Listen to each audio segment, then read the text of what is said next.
As the title of these live lessons suggests, there are two core concepts in these live lessons. The first is deep learning.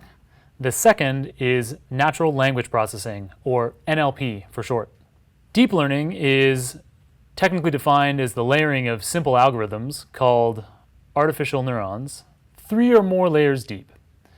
Each of these successive layers enables increasingly abstract representations to be captured by a given neural network model.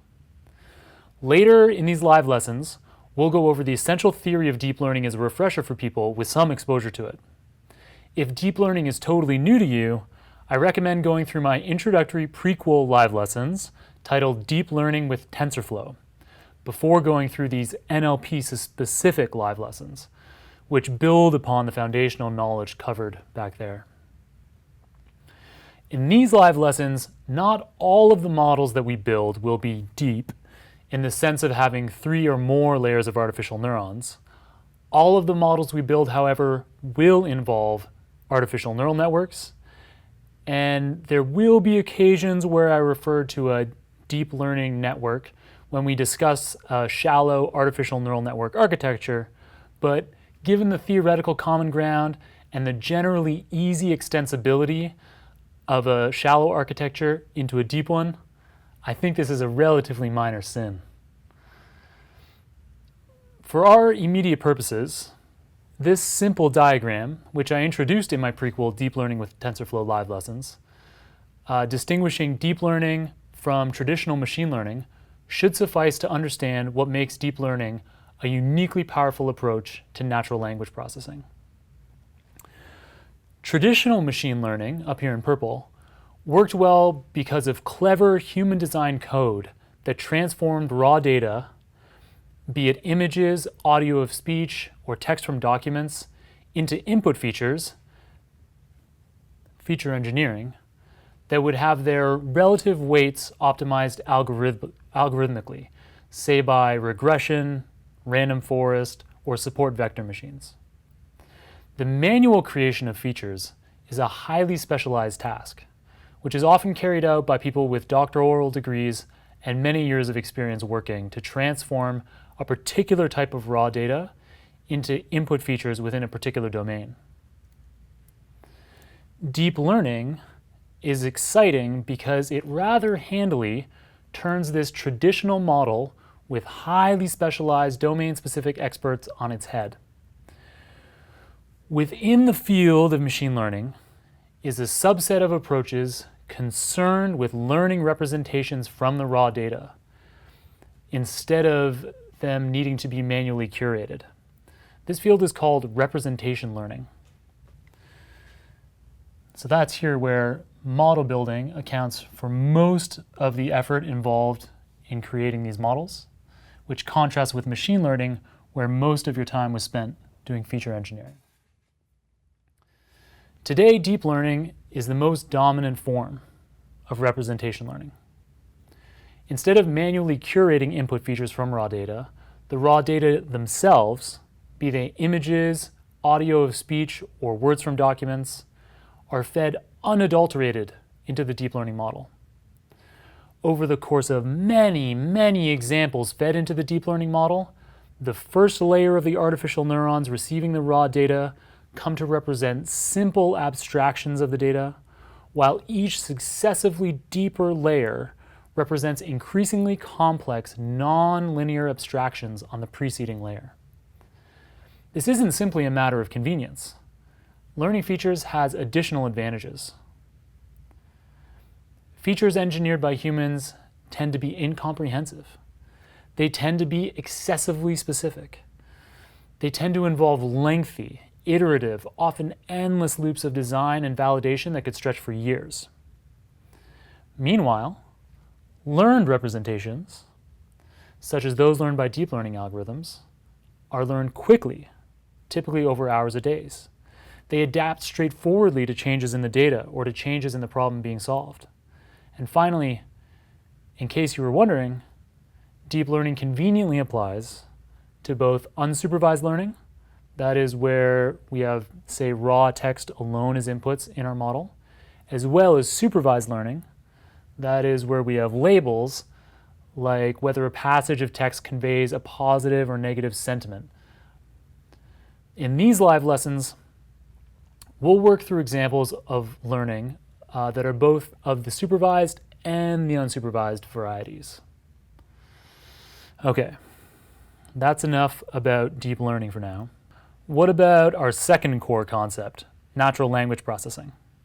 Natural language processing, NLP, is a field of research and application that sits at the intersection of computer science, artificial intelligence, and linguistics.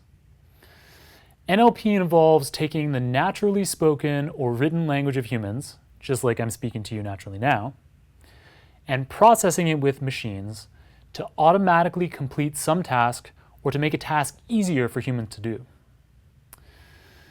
Some common NLP applications are sentiment analysis, translating between human languages, question answering, search engines, predicting time series like price movements, and chatbots.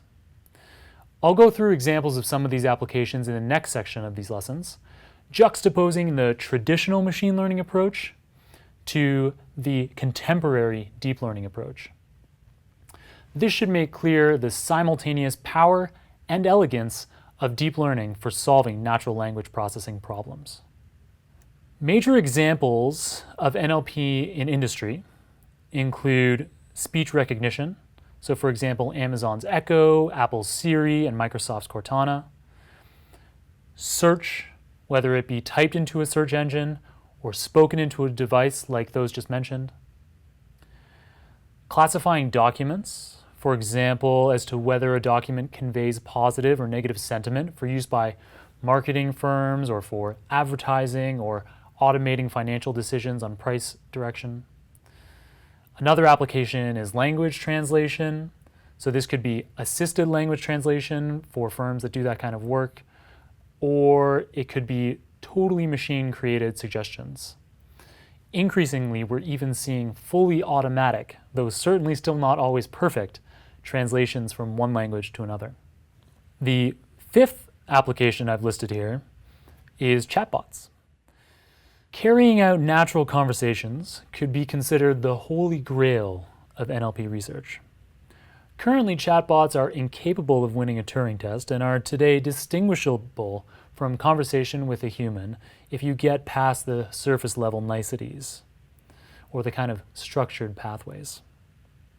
That said, chatbots can still be helpful for relatively predictable, relatively linear conversations like parts of customer service phone calls. And in 2017, chatbots also started being used for controlling devices and ordering goods. Let's move on to a little history lesson on the use of deep learning for NLP tasks, for a little bit of context. In April 2011, George Dahl and his colleagues at the University of Toronto published the first major breakthrough involving deep learning applied to large data sets. That paper, if you're looking for it, is dated 2012. Dahl's paper happened to be in NLP. It involved inputting audio of speech into a deep neural network to recognize what words from a large vocabulary are being uttered. The next big deep learning breakthrough happened in 2012 when Alex Krzyzewski and colleagues from Jeff Hinton's lab, also at the University of Toronto, blew all the existing models, traditional manually featured engineering approaches, out of the water in the ImageNet large-scale vision recognition competition. That staggering machine vision breakthrough, which is the focus of my deep learning with TensorFlow live lessons that are the prequel to the current live lessons, and then include building a deep net similar to the famous AlexNet to classify images of flowers. This led most deep learning researchers to focus on machine vision problems through 2013 and 2014. By 2015, however, the progress being made in machine vision began to spill over into natural language processing, and some research labs began submitting deep learning models into NLP competitions like machine translation competitions. These deep learning models approached the performance of traditional machine learning approaches, but required far less research and development time, and often much less complex models that could run on smaller processors like those found on your phone.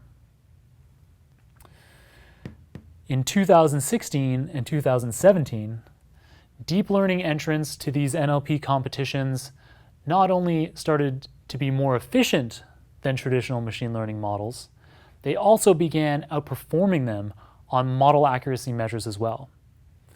This made deep learning models the leading approach across all aspects of natural language processing.